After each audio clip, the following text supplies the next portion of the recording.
Bismillahirrahmanirrahim. Assalamualaikum warahmatullahi wabarakatuh.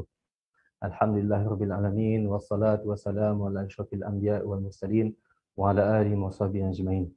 Rabbi shrah lana sudurana wa yassir lana umurna wa hlul 'uqdatam min lisanina yafqahu qawlana wa saddid lisanana biqawli thabit wa thabbit qulubana bihaqqi sayyidina Muhammadin sallallahu alaihi wasallam wa hadustur alin nur wa alin nubah wal hilli wal ikli. Alhamdulillah, syukur kehadirat Allah Subhanahu Wa Taala yang dengan izinnya kita dihimpunkan pada hari ini, walaupun bukan secara zahir kita berdepan bersemuka, tetapi kita mampu untuk hadir di dalam satu majlis ilmu, majlis yang mana Allah angkatkan darjat-darjat orang-orang yang hadir di dalamnya. Yang syukur kita kehadirat Allah Subhanahu Wa Taala, kita digolongkan dengan golongan yang hadir dalam majlis yang mana dikatakan oleh Rasulullah sebagai Riyadul Jannah. Apabila datang kalian ke Riyadul Jannah, apa Riyadul Jannah yang dimaksudkan? Imma ianya adalah majlis zikir atau imma ianya adalah majlis ilmu, yang mana pada majlis tersebut ia mengingatkan kita kepada Allah Subhanahu Wa Taala dan mengingatkan kita kepada Rasulullah sallallahu alaihi wasallam dan mengingatkan kita kepada sebagai tanggungjawab kita sebagai seorang hamba menuju kepada redha Allah Subhanahu Wa Taala. Dan alhamdulillah beruntung kita pada kali ini yang mana kita diizinkan untuk hadir di dalam majlis hall Syekh Haji Osman bin Abdul Wahab, salah seorang daripada ulama kita di negeri Sarawak, yang mana beliau menjadi menjadi tunjang dan sandaran-sandaran kepada sebahagian besar kepada ahli-ahli alim ulama dan rakyat Sarawak secara amnya. Yang mana kesan daripada dakwahnya beliau, kesan daripada keilmuannya beliau, kesan daripada pengaruhnya beliau terhadap ahli Sarawak kita dan umat kita secara keseluruhannya di Asia Tenggara. Yang mana beliau juga, saya maklum bahawa beliau juga merupakan salah seorang guru yang datang untuk berdakwah selain daripada ke negerinya sendiri iaitu Sarawak, juga pergi kepada seluruh negeri-negeri yang ada di Asia Tenggara, terutamanya di Malaysia dan Indonesia. Yang mana dulu kita satu sebelum kita dipisah-pisahkan. Yang mana dulu kita saling berhubung di antara satu sama lain sebelum kita dipisah-pisahkan. Ini sedia maklum bahawa daripada penjajahan dahulu banyak berlaku pemisahan di antara pemisahan tempat ataupun pemisahan di antara walaupun berada di dalam satu benua tetapi dipisah-pisahkan oleh penjajahan dikarenakan akan hubungan yang mana hubungan keilmuan, hubungan seorang guru dengan murid, hubungan seorang hamba kepada Allah Subhanahu Wa Taala, hubungan di antara seorang hamba yang ingin berdakwah menuju kepada redha Allah Subhanahu Wa Taala, mentauhidkan kalam Allah Subhanahu Wa Taala, mentauhidkan akan Allah Subhanahu Wa Taala. Jadi ini dipisah-pisahkan daripada penjajahan dahulu dikarenakan pada ketika itu perkembangan Islam yang sangat-sangat luas, yang mana sehingga menyentuh sehingga 2/3 alam. Dan kita tidak hairan keadaan-keadaan berikut terjadi dikarenakan akan ada agenda-agenda yang tertentu. Tetapi kita bukan nak berbicara soal itu pada hari ini. Kita hari ini berbicara tentang akan jasa dan seorang ulama yang bernama Syekh Haji Osman Abdul Wahab. Al-Faqih sendiri juga merupakan lepasan daripada Sekolah Menengah Agama Kerajaan Agama Syekh Haji Osman Abdul Wahab. Dan juga alhamdulillah ada rasa ta'alluq di hati itu kepada seorang kepada sekolah yang tempat di mana kita ini dididik. Dan pada masa yang sama Al-Fakir juga terus ingin menjadi seperti mereka.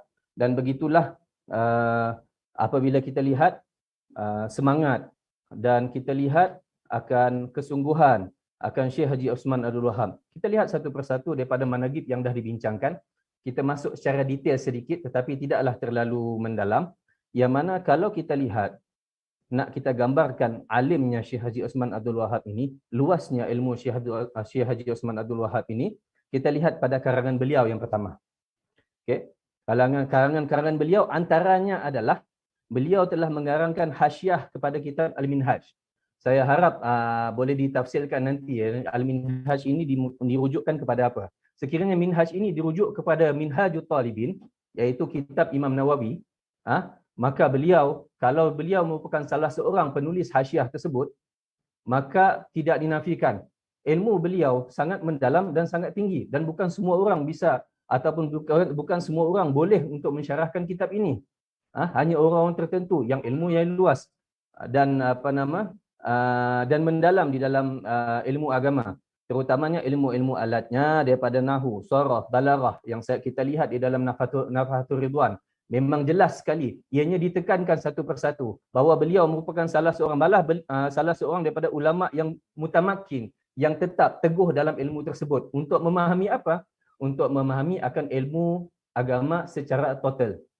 Kerana agama ini dan bahasa Arab ini dan khususnya adalah pada Al-Quran, As-Sunnah, jika ianya salah difahami dan dijadikan sebagai salah wasilah untuk kita mendapatkan ilmu tersebut, hanya sekadar terjemahan-terjemahan yang biasa, mustahil untuk beliau menjadi seorang yang mampu untuk mensyarahkan kitab-kitab tersebut. Mustahil beliau boleh memberikan kefahaman kepada seluruh umat akan isi kitab yang nak disampaikan kepada umat. Dan beliau juga dilantik jadi seorang syekh ataupun seorang guru yang mengajar di Masjidil Haram. Jadi di sini yang kita faham apa? Yang kita faham adalah bila mana dilihat dari segi kesungguhan beliau dalam menuntut ilmu dan pencapaian beliau, ini adalah hasil. Ini hasil. Maksudnya kalau kita tengok pencapaian seseorang, kita tengok hasil akhirnya. Hasil akhirnya adalah sekian, sekian, sekian. Beliau menjadi seorang syekh, beliau mengajar di Masjidil Haram, beliau adalah seorang guru, beliau pun seorang da'i. Ini hasil akhir. Tetapi kita nak melihat kepada bagaimana untuk menghasilkan mereka yang ratusan-ratusan orang seperti mana Syekh Osman. Ini adalah benda yang penting, benda menjadi fardu ain di akhir zaman ini kerana kita kekurangan ulama. Dan apabila kita kekurangan ulama, menjadi kewajipan bagi setiap Muslim itu ada di kalangan ahli keluarganya salah seorang ataupun dua orang yang ada kesungguhan di dalam perkara tersebut. Kita lihat satu persatu apa yang nak disampaikan. Yang seterusnya kita masuk kepada kesimbangan ilmu beliau. Jadi di sini kita melihat Syekh Osman, beliau bukan hanya sekadar seseorang yang alim di dalam ilmu agama, tetapi beliau juga alim di dalam ilmu alat dan ilmu-ilmu tambahan seperti fardu kifayah yang melibatkan matematik, geografi dan yang lain-lain. Ini saling berkaitan kerana ilmu yang fardu ain dan fardu kifayah kita tidak dapat nak pisahkan dalam dunia yang nyata. Sebab ianya akan sering digunakan. Di dalam muamalah ianya diguna. Di dalam pernikahan ianya diguna. Di dalam bab jinayat ianya diguna. Malah di dalam taharah sekarang ataupun di dalam ibadah sekarang banyak ianya digunakan untuk apa? Untuk kemudahan menyampaikan ilmu kepada orang ramai, menyampaikan ilmu kepada mad'u supaya mereka itu faham akan apa erti seorang hamba itu dalam jalan nak menuju kepada redha Allah Subhanahu Wa Taala. Bukannya beliau itu semata-mata terus fokus kepada ilmu duniawi, ilmu akademik, bukan semata-mata itu, tetapi ianya dijadikan wasilah. Wasilah untuk apa? Wasilah untuk mengenal Allah. Itu matlamat akhir kita sebagai seorang hamba, iaitu mengenal Allah Subhanahu Wa Taala. Dan apabila kita lihat dari segi umur beliau hanya sekadar 58 tahun, betulkan saya kalau salah ya. 58 tahun, lahir pada 1281 dan beliau ini Syekh wafat pada 1339 Hijrah. Lebih kurang kiraan itu 58 tahun. Belum lagi mencapai umur bonus yang mana melebihi daripada 63 tahun. Ini yang kita lihat pada ulama-ulama yang terdahulu. Hatta seperti Imam Nawawi, mereka itu umurnya, malah Imam Nawawi tidak sempat nikah dan umurnya masih muda ketika mana beliau meninggal, iaitu wafat, bertemu dengan Allah Subhanahu Wa Taala. Tapi hasil karya beliau kekal sehingga sekarang. Persoalan, adakah seseorang itu dia itu menjadi masyhur dikarenakan hasil penulisan kitabnya sahaja atau ada asbab yang lain? Jadi di sini kita lihat kepada seseorang apabila hadis kepada Rasulullah SAW yang mengatakan bahawa apabila Allah mencintai si fulan, idza ahabballahu fulanan, dia akan memanggil malaikat Jibril. Wahai Jibril, sesungguhnya aku mencintai si fulan, maka cintailah engkau akan dia. Lalu malaikat Jibril mencintai si fulan dan memanggil seluruh ahli sama, ahli langit. Wahai ahli langit, sesungguhnya Allah mencintai si fulan, maka cintailah kalian akan si fulan. Lalu seluruh ahli langit mencintai si fulan, dan selepas itu dinaikkan akan nama si fulan tersebut, lalu seluruh ahli bumi mencintai si fulan tersebut. Ini kerana apa? Cinta Allah pada hambanya. Ini yang utama. Ini yang menyebabkan seseorang yang ada di dunia itu apabila diangkat oleh Allah Subhanahu Wa Taala, adakah semata-mata kerana penulisannya? Tidak. Tetapi kerana Allah redha padanya, Allah cinta padanya, Allah sayang padanya, dan Allah mahu kita sebagai orang yang terkemudian mendapat manfaat daripadanya. Jadi manfaatnya bagaimana nak diperoleh? Dalam keadaan kalau kita lihat rumah Syekh Haji Osman Abdul Wahab telah pun dibakar dan kitab-kitabnya semuanya telah musnah sepenuhnya. Jadi macam mana kita nak dapat? Allah ajarkan kita untuk mencari. Mencari siapa? Mencari guru-guru untuk kita perolehkan berkah daripada mereka, perolehkan ilmu daripada mereka. Ini yang nak disampaikan. Kalau tidak akan nama Syekh Osman ini tersebar di seluruh Nusantara. Kerana apa? Pasti ada sesuatu. Dan bukan sekadar Syekh Osman Abdul Wahab saja yang tersebar di seluruh Nusantara, malah dunia. Tapi seluruh hamba-hamba yang dicintai oleh Allah Subhanahu Wa Taala di kalangan masyair, di kalangan para habaib, dan di kalangan guru-guru kita di Nusantara dan kiai-kiai kita di Nusantara, imam di Fatani, imam di Malaysia, imam di Indonesia, hatta ada sebahagiannya di Singapura dan mana-mana tempat yang ada di Nusantara. Peranan ini sangat penting untuk kita lihat. Kerana apa ianya penting? Kerana sandaran hati seorang hamba itu nak menuju kepada Allah Subhanahu Wa Taala, kalau dia tidak mampu mengenal Allah, maka perlu dia ada wasilah untuk dia memperolehkan akan keberkahan ilmu tersebut untuk mengenal Allah. Siapa? Iaitu guru. Dan mereka ini, kalau kita lihat Syekh Haji Osman Abdul Wahab, beliau sangat menekankan pengajian ilmu yang bersanad. Kita lihat dalam kebanyakan dalam Nahfatul Ridwan yang diterangkan oleh anaknya Syekh Muhammad Zainuddin, lihat sanad sekian-sekian, sanad sekian-sekian, sanad sekian-sekian, kitab sekian-sekian ditujukan yang hasil akhirnya kepada Syekh Haji Osman, kemudian diijazahkan kepada anaknya Syekh Muhammad Zainuddin.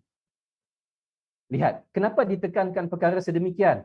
Kerana ilmu ini perlu ada rentetan, bukan langsung kita ambil langsung bahas, ambil di sini langsung bahas, ambil di sini langsung bahas. Keberkatan itu adalah berbalik kepada kesinambungan seorang hamba, urusannya ataupun kaitan hatinya dengan Allah Subhanahu Wa Taala dan kaitan hatinya dengan guru.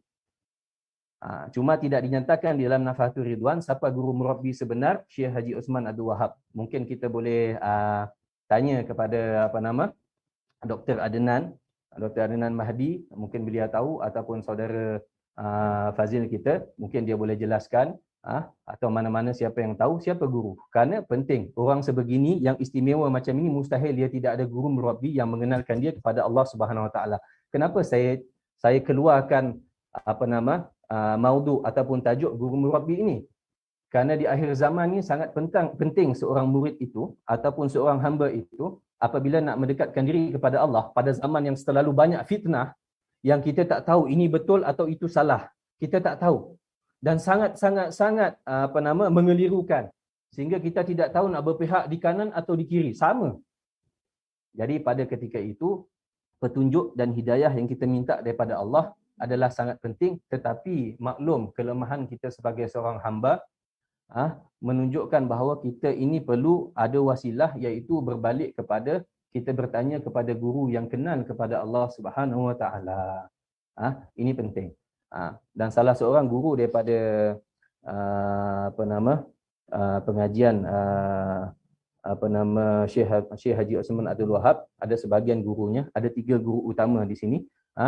Syekh Abu Bakar Syataq daripada keturunan Al-Hasani, dan ada juga Syekh Said ataupun Al-Habib Husin bin Muhammad Al-Habsyi, adik-beradik kepada Abi Ali bin Muhammad Al-Habsyi. Abi Ali bin Muhammad Al-Habsyi adalah pengarang kepada Simtud Durar, Maulid Simtud Durar, berkaitan dengan sirah Rasulullah SAW. Juga dua-duanya merupakan orang yang alim, dan ayah mereka juga orang yang alim, Habib Muhammad Al-Habsyi, rakan dan murid dan saling berguru dengan Habib Ahmad Syekh Ahmad Zaini Dahlan, mufti Mekah pada ketika itu. Kemudian disambut oleh Al-Habib ataupun Syekh Husin Al-Habsyi, yang mana juga merupakan mufti Mekah pada ketika itu. apabila mereka lagi-lagi apabila dipanggil Habib Hussein ini sebagai seorang kutubur rabbani, bukan nama sebarang, bukan nama yang diberikan oleh diri sendiri, tetapi ianya merupakan iktiraf daripada guru-guru mereka. Kenapa? Karena mereka ini memimpin. Okey. Mereka ini memimpin umat. Kalau kita lihat Syekh Haji Osman Abdul Wahab juga mencintai akan guru-guru mereka, malah dia cinta kepada Rasulullah, malah dia cinta kepada ahli baiti Rasulullah sallallahu alaihi wasallam, dan sebahagian mereka adalah Syekh Ahmad bin Zain Dahlan, Habib Hussein Al-Habsyi, Habib Abu Bakar Syatok, sahibul I'anatul Talibin, dan kitab-kitab ini kitab-kitab besar sesuai dengan orangnya, orang-orang yang besar, orang-orang yang mempunyai tahap ilmu yang tinggi, dan masyayikh-masyayikh yang lain di sana. Okey. Kesinambungan daripada cinta kepada Rasulullah, cinta kepada ahli baiti Rasulullah, apa kaitannya? Kaitannya adalah berkaitan tentang kita punya urusan agama. Ahibbullah, kata Rasulullah sallallahu alaihi wasallam, ahibbullahu lima yardukum min ni'amihi. Cintailah kalian akan Allah daripada apa nikmat yang telah diberikan oleh Dia kepada kalian. Wa ahibbuni lihubbillah, dan cintailah kalian akan aku, kata Rasulullah sallallahu alaihi wasallam, dikarenakan cinta kalian kepada Allah. Wa ahibbu ahla baiti lihubbi, dan cintailah kalian akan ahli baitku dikarenakan cinta kalian kepadaku. Kenapa saya nyatakan ini? Penting untuk kesinambungan silsilatul ilm, ilmu seseorang daripada seorang murid kepada gurunya, kepada gurunya, kepada gurunya, kepada gurunya, sampailah kepada Rasulullah sallallahu alaihi wasallam. Tapi berlaku satu masalah kepada golongan terkini yang mana mereka terlalu banyak meminta sanad dan meminta ijazah, tetapi tidak duduk bersama guru tersebut untuk menuntut ilmu. Boleh, tetapi boleh meminta ijazah dengan syarat dia itu mampu untuk membacanya dan dia itu mempunyai keahlian kepadanya, tak ada masalah. Tetapi pada masa yang sama perlu juga untuk dia duduk berguru bersama guru tersebut, kerana seseorang itu apabila dibimbing oleh gurunya, dia akan diperlihatkan tentang aibnya diri sendiri. Dan pada ketika mana aib itu zahir, maka gurunya akan membetulkan. Gurunya akan memberi pandangan, gurunya akan menegur, gurunya akan mentarbiahnya. Ini penting. Dan pada ketika mana kehidupan Syekh Muhammad Zainuddin, beliau juga dididik oleh almarhum Syekh Haji Osman Abdul Wahab, yang mana sangat penting untuk kita fahami perkara tersebut, kerana firman Allah Subhanahu Wa Taala, "Qu anfusikum wa ahlikum nara." Peliharalah akan diri kalian, diri kamu, wa ahlikum nara, dan ahli-ahli kamu, maksudnya ahli keluarga kita, daripada api neraka. Maksudnya apa?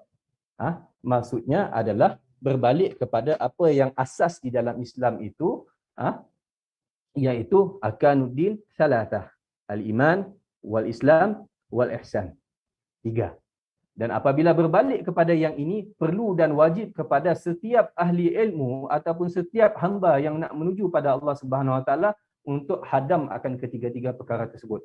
Pergilah sejauh mana pun ilmu kita, kalau ketiga perkara tersebut ini tidak disempurnakan, maka kita akan dihujahkan oleh Allah Subhanahu Wa Taala di hari akhirat. Ini sangat berbahaya. Kerana apa? Kerana guru sudah ada di sekeliling. Kalau kita nak cari guru yang sempurna, mungkin kita tidak mampu di akhir zaman. Tapi masih ada. Masih ada. Cuma perlu akan kewajipan kepada kita setiap seorang Muslim untuk sempurnakan ketiga-tiga perkara tersebut. Dan tadi Al-Fadil Dr. Adnan ada menyatakan tentang merasakan tentang sesuatu yang mana setiap kali apabila salah satu daripada zikir itu adalah menghadirkan dalam hati kita akan Allah Subhanahu Wa Taala. Maksudnya apa? Maksudnya kembali kepada anta'budallah. Maksud daripada ihsan, anta'budallaha ka'annaka tarahu fa illam takun tarahu fa innahu yarak. Hendaklah engkau beriman kepada Allah Subhanahu Wa Taala, anta'budallaha ka'annaka tarahu fa illam takun tarahu, seakan-akan engkau melihatnya. Ini digelar oleh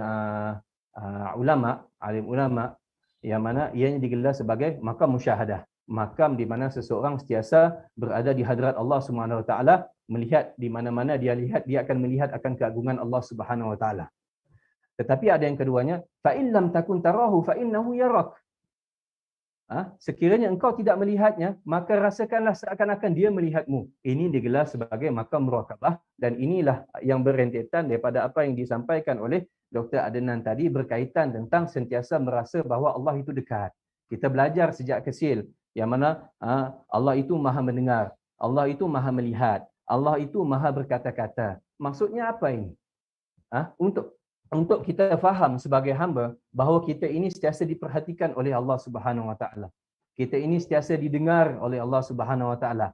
Ima kita berbicara secara zahir melalui lisan ataupun kita berbicara di dalam hati kita, kita akan sentiasa diperhatikan dan didengar oleh Allah Subhanahu Wa Taala. Cuma su'adhannya dan kurangnya ilmu dan jahilnya kita merasakan kadang-kadang Allah itu tidak melihat. Kadang-kadang Allah itu tidak mendengar. Kadang-kadang Allah itu tidak faham apa yang kita katakan. Sedangkan sifat Allah Subhanahu Wa Taala itu yang maha alim, yang maha mengetahui, kenal akan setiap bahasa dan siapa yang diciptakannya. Allah maha kenal. Maka mengadulah kepada Allah Subhanahu Wa Taala. Kembalilah kepada Allah Subhanahu Wa Taala, tetapi dengan syarat biar ada guru. Kalau kita faham akan perkara tersebut, maka akan selamat perjalanan kita menuju rahmat redha Allah Subhanahu Wa Taala. Saya bukanlah alim, saya bukanlah faqih, tetapi kita belajar perkara ini daripada guru-guru kita. Kenapa? Supaya kita tidak berguru dengan kitab. Semata-mata kitab, kemudian kita berguru dengan iblis. Ditipu dan ditipu daya oleh iblis. Kerana apa? Tidak ada bimbingan guru. Merasakan diri kita alim, kita tahu akan segala-galanya melalui bacaan. Tidak boleh. Ini tak boleh. Kerana sudah dipesan oleh Rasulullah perkara tersebut. Dan penting bahawa kita sebagai seorang hamba dalam mendekatkan diri kepada Allah akan bimbingan-bimbingan daripada guru. Sini saya nak highlight akan bimbingan seorang hamba kepada seorang guru, seorang murid kepada gurunya. Bimbingan daripada guru kepada muridnya. Yang mana bimbingan ini sangat penting kerana orang yang mendekatkan diri kepada Allah, kata Abdullah bin Abu Bakar Al-Idrus, Sultanul Malak, beliau mengisyaratkan, ini sering dipertikaikan orang tentang sufi atau tidak sufi dan sebagainya. Maka perlu dinyatakan yang dimaksudkan sufi, orang yang bersih hati itu adalah orang-orang yang kembali kepada Allah Subhanahu Wa Taala. Mereka yang mensucikan hati. Apabila disucikan hati mereka, maka mudah untuk mereka menerima akan ilmu, mudah untuk kembali kepada redha Allah Subhanahu Wa Taala. Dan mereka yang sampai itu mereka yang salik al-wasil. Mereka yang menempuh jalan apa? Menempuh jalan untuk menuju redha Allah Subhanahu Wa Taala dengan mensucikan hati mereka, dibimbing oleh guru-guru mereka. Dan keduanya, kalau kita tidak mampu, maka jadilah kita orang yang mutasyabbih, yang boleh mengikuti mereka. Kita lihat kepada Nafhatul Ridwan yang berkenaan dengan Syekh Haji Osman Abdul Wahab. Kita lihat beliau sentiasa menjaga prinsip-prinsip tersebut. Adab beliau daripada kecil sampai ke besar. Mereka mengabdikan diri kepada mereka itu sentiasa menjaga akan salah silah dan adab-adab dengan gurunya, kemudian dengan kitabnya, dengan menziarahi orang-orang soleh, yang aimah yang masih hidup ataupun yang masih hati, menziarahi mereka untuk mengambil keberkahan daripada mereka, menjaga adab-adab dengan mereka, terutamanya guru-guru yang masih ada, dan beliau menjaga sanad-sanad tersebut. Jadi sambung kita kepada pembahagian tadi, yang keduanya al-mutasyabbih. Mutasyabbih ini siapa? Al-mutamassik bi tariqihim, al-mu'minu bi tariqihim, al-muhibbu lahum. Mereka yang berpegang kepada jalan mereka. Jalan apa? Jalan-jalan mereka melalui yang mereka tempuh untuk menuju kepada redha Allah Subhanahu Wa Taala. Dan mereka beriman ataupun meyakini akan jalan mereka dan mereka mencintai akan mereka. Kenapa keyakinan dengan iman dan cinta ini berkaitan? Tiga ini berkaitan kenapa?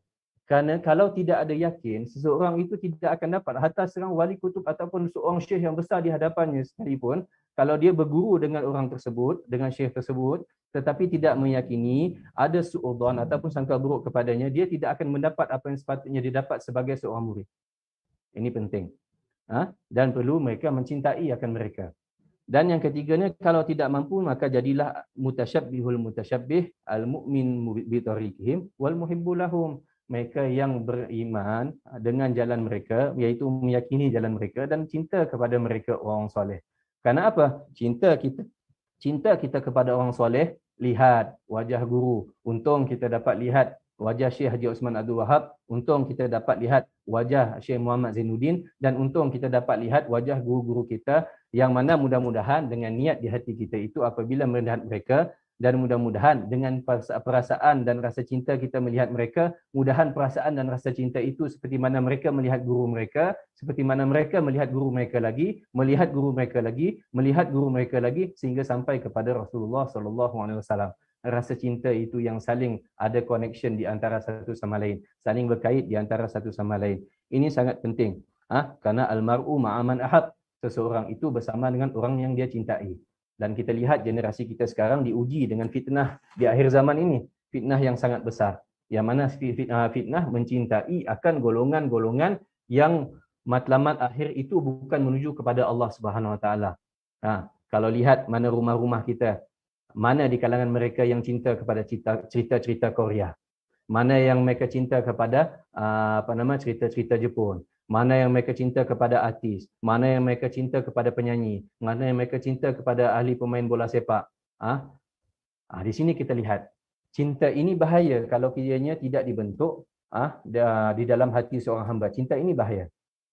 Bahayanya pada sudut apa? Apabila cinta itu dialih daripada cinta Allah menuju kepada cinta makhluk. Dan apabila cinta kepada makhluk, labas masih ada lagi wasilah, yang mana makhluk itu salah seorangnya Rasulullah, iaitu cinta mereka yang dicintai oleh Allah. Dan cinta mereka yang dicintai oleh Allah dan Rasul. Siapa? Di kalangan para anbiya, wasyuhada, wasalihin, wal muttaqin, wal muqarrabin, wal ulama ul amilin, dan mereka-mereka yang sentiasa ada di dalam hati untuk mengenal Allah. Jadi masih lagi termasuk golongan tersebut. Tetapi bagaimana sekiranya kita mencintai akan orang yang memang kita tahu akan mereka itu pada zahir amalan mereka adalah orang-orang yang bukan menuju kepada redha Allah. Maka ini perlu kita pelihara. Ingat, kita ada generasi yang sedang kita bimbing. Kita ada anak-anak, kita ada anak cucu. Bagi mereka yang sudah ada anak cucu, untuk dibimbing. Kenapa? Mereka ini perlu dibimbing dengan jalan yang betul, dengan jalan yang benar. Maka mereka ini perlu disempurnakan fardu ain mereka, iman, Islam dan ihsan mereka. Mereka ini perlu dididik oleh ibu dan ayah mereka, oleh guru-guru mereka untuk menuju redha Allah. Karena kesudahan kita hanya mengharapkan rahmat dan redha Allah, amalan kita tak ada apa-apa. Amalan kita hanya sekadar asbab rasa cinta kita kepada Allah Subhanahu Wa Taala, wasilah untuk mendapat rahmat dan redha Allah. Kerana sekiranya kita mencintai Allah, Allah suruh kita untuk benar-benar melakukan perkara yang taat, mengikut sunnah Rasulullah sallallahu alaihi wasallam, ikut akan segala apa yang diajarkan oleh Rasulullah sallallahu alaihi wasallam. Dan apa yang diajarkan oleh Rasulullah itu terbentuklah ilmu tauhid, terbentuklah ilmu fikih, terbentuklah ilmu tasawuf ataupun akhlak adab, dan seluruh jaringan-jaringan ilmu yang ada di dunia. Karena itu yang nak disampaikan. Karena kita nak kembali kepada jalan-jalan yang Allah redha. Jalan menuju kepada Allah ini banyak. Tarikah banyak. Tetapi jalan yang paling selamat apabila seorang itu dibimbing oleh guru yang murabbi, guru yang benar bersanadnya, dan menuju kepada redha Allah. Dan orang-orang yang dipilih oleh Allah Subhanahu Wa Taala. Jadi perkara-perkara ini yang ingin saya paparkan dan ingin saya ajak seluruh rakan-rakan, seluruh hadirin hadirat, termasuk diri saya sendiri, untuk kita kembali kepada manhaj utama di dalam ahli sunnah wal jamaah, iaitu menyempurnakan fardu ain kita dengan sebenar-benarnya, menyempurnakan fardu ain kita untuk kembali kepada Allah Subhanahu Wa Taala, nak mendapat redha dan rahmat Allah Subhanahu Wa Taala, tahu akan jalan utama kita dan bertaubat daripada segala salah dan silap kita. Dan seorang hamba itu, bagaimana dia nak mengelakku anfusakum wa ahlikum nar, bagaimana dia nak mengelak akan neraka itu pada akhirnya adalah dengan ilmu. Kalau bukan dengan ilmu, maka susah untuk seseorang untuk mengetahui akan dirinya perlu bertaubat daripada apa. Ini balik kepada asas. Kenapa kita balik kepada asas? Kerana ini adalah tunjang. Macam piling sebuah rumah. Piling ini kalau tak kuat, rumah tersebut lama-kelamaan akan runtuh. Jadi asas-asas dan tunjang ini perlu dipupuk daripada awal. Jangan ditinggalkan. Tetapi perlu dengan bimbingan daripada seorang guru. Kembali kita kepada tersebut. Amin. Mudah-mudahan dengan keberkahan daripada haul Syekh Haji Osman Abdul Wahab ini, kita mendapat sir daripada beliau, mendapat madad daripada Allah Subhanahu Wa Taala, keberkahan daripada kita mengingati beliau. Kerana mengingati orang soleh itu, apabila kita ingat akan orang soleh, lama kelamaan kita akan jadi seorang hamba yang mudah ingat kepada Allah Subhanahu Wa Taala.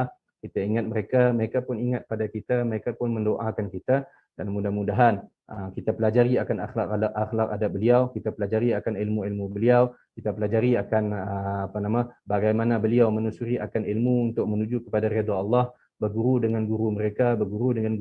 Sayang sekali kalau tidak dinyatakan secara detail bagaimana perjuangan beliau satu persatu itu, kalau dikeluarkan dan kalau mampu untuk dibentukkan dibentukkan akan satu majmuah untuk saling bekerjasama daripada Malaysia, Indonesia untuk mengetahui akan bagaimana jalannya beliau itu, maka ramai manusia, ramai insan akan mendapat manfaat daripada jalan tersebut. Dan jalan ini bukan satu, bukan sekadar Syekh Osman saja, dan banyak lagi di kalangan para kiai-kiai, dan banyak lagi di kalangan guru-guru, banyak lagi di kalangan para habaib dan masyayikh. Mereka ini mempunyai jalan mereka untuk menuju redha Allah Subhanahu Wa Taala. Amin amin. Bismillahirrahmanirrahim. Allahumma kulna wal muslimina minasy syaqawati ila sa'adah wa minan nari ila jannah wa minal adzabi ila rahmah wa minadz dzunubi ila maghfirah wa minal isaati ila ihsan wa minal khawfi ila aman wa minal faqri ila ghina wa minadz dhulli ila izzi wa minal ihanati ila karamah wa minadh dhiki ila si'ah wa minasy syarri ila khairi wa minal usri ila yusri wa minal idbari ila ikbal wa minas saqami ila sihhah ومن السخط إلى الرضا ومن الغفلة إلى العبادة ومن الفترة إلى الاجتهاد ومن الخذلان إلى التوفيق ومن البدعة إلى السنة ومن الجور إلى العدل. اللهم أعنا على ديننا بالدنيا وعلى الدنيا بالتقوى وعلى التقوى بالعمل وعلى العمل بالتوفيق وعلى جميع ذلك بلطفك المفضي إلى رضاك المنهي إلى جنتك المسحوب ذلك بالنظر إلى وجهك الكريم. يا الله يا الله يا الله يا رباه يا رباه يا رباه يا غوثاه يا غوثاه يا غوثاه يا أكرم الأكرمين يا رحمن يا رحيم يا ذا الجلال والإكرام يا ذا المواهب العظام. نستغفر الله العظيم الذي لا إله إلا هو الحي القيوم الذي لا إله إلا هو الحي القيوم وأتوب إليه. اللهم إنا نسألك التوفيق لمحابك من الأعمال وصدق التوكل عليك وحسن الظن بك والغنية عمن سواك. إلهنا يا لطيف يا رزاق يا ودود يا قوي يا متين. نسألك تألها بك واستراقا فيك ولطفا شاملا من لدنك ورزقا واسعا هنيئا مريئا سنيا طويلا وعملا صالحا في الإيمان واليقين وملازمة في الحق والدين وعزا وشرفا يبقى ويتأبد لا يشبه تكبر ولا عتو ولا فساد إنك سميع قريب. وصلى الله على سيدنا محمد النبي الأمي وعلى آله وصحبه وسلم walhamdulillahirabbil alamin. Mohon maaf sekiranya terlebih dari sudut masa yang telah ditetapkan. Mudah-mudahan keberkahan yang kita jalankan, keberkahan menghadiri akan majlis ini, menganjurkan majlis ini diberkati oleh Allah Subhanahu Wa Taala, dirahmati oleh Allah Subhanahu Wa Taala, mendapat kampunan daripada Allah Subhanahu Wa Taala, dan kita memuliakan apa yang dimuliakan oleh para ulama terdahulu, memuliakan ulama-ulama yang telah memberikan jasa di muka bumi ini. Mereka ini adalah orang yang dicintai oleh Allah Subhanahu Wa Taala. Mungkin secebis ini, mudah-mudahan kita semua mendapat syafaat daripada keberkahan mereka, dekatnya hubungan mereka kepada Allah Subhanahu Wa Taala, dapat syafaat daripada guru mereka dan guru mereka, dan mendapat syafaat daripada Rasulullah sallallahu alaihi wasallam. Assalamualaikum warahmatullahi wabarakatuh.